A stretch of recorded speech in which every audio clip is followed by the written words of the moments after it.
kërkesën që na keni sjell. Komenti im është që është e paplot, ishte një koment që u bë edhe në mbledhjen e Komisionit Ligjeve, po nuk u raportua këtu.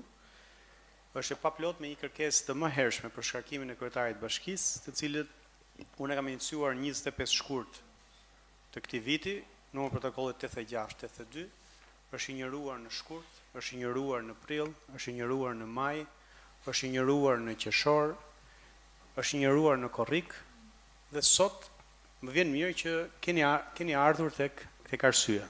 Sigurisht unë nuk e shoh si ditë triumfi, por është një mundësi që ne ta shohim si një ditë ku përgjegjësia publike na vendos mbi llogaritë partijake, ku interesi qytetar është mbi hallet e kryetarit të bashkisë.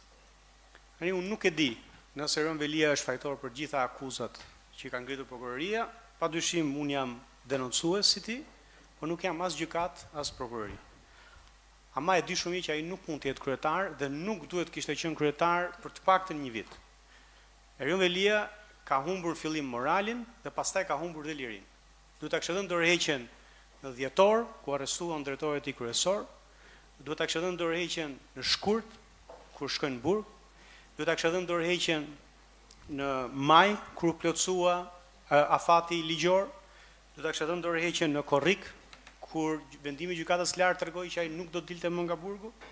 E megjithatë, ai e refuzoi, e mori karrigen e kryetarit të bashkisë me vete në burg, por jo pa lejen tuaj. Rën Velia e ka mbajtur të qytet peng me lejen tuaj, me lejen e këtij këshilli bashkiak, i cili refuzoi kërkesat e njëpasnjëshme të mia dhe të aktorëve të tjerë opozitar këtu, duke bërë një syqor e një vesh shurdh dhe duke në përkombur interesat e këtij qyteti. Kështu që çdo antar i Partisë Socialiste në këtë këshill duhet ta nisë me një ndjesë për qytetarët e Tiranës. Para se të votojë për shkarkimin e Rën Velis, do duhet kërkojë ndjesë që i ka humbur Tiranës të paktën 7 muaj. Pastaj vjen mirë që po vinë në këtë vendim që është për interesin e përbashkët publik, pavarësisht arsyes sepse e bëni, sepse është më mirë vonë se sa kurrë. Kështu që unë juftoj të gjithëve të votojmë për shkarkimin e Rën Velis, të rikthejmë legjitimitetin Tiranës, po jo pa vendosur, pa mësuar diçka nga kjo çështje.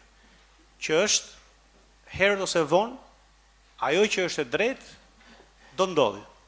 Kështu që pa marrë përgjegjësi, unë besoj që ju do të bëni një gjë në çdo përballje tjetër që do të keni këtu.